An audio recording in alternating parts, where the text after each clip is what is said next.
We are in Santiago de Compostela. So this is sort of the end point for the Camino pilgrimage.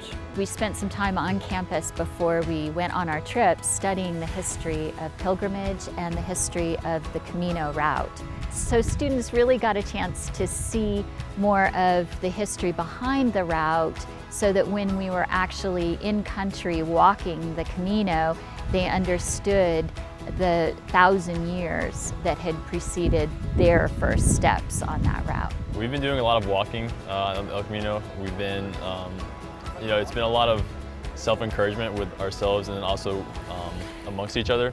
We've been walking throughout the day, and then we check into our hostels, and then when we get to the city we were looking for. We really have the rest of the day to explore the city and kind of figure out what the culture's like on our own rather than through like a more structured way of doing things.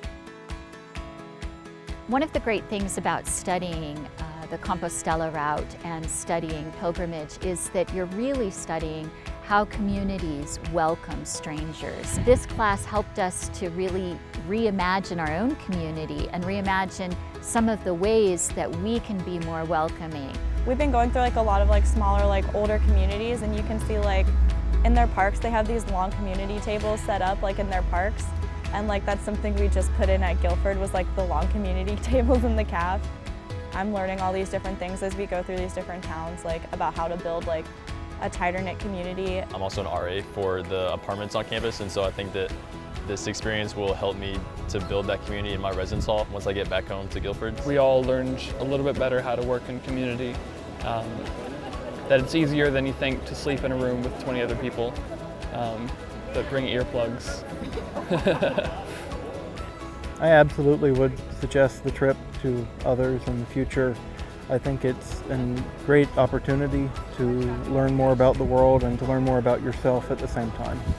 And not only it gives you an experience to travel abroad, but it also gives you an experience to get closer to your classmates and get closer to your teacher. I think I've learned being kind, because everyone here is so kind. The people who hosted us, they showed some kindness to everybody in the group. So if I go back on campus, the only thing I'll be able to show is kindness to everybody.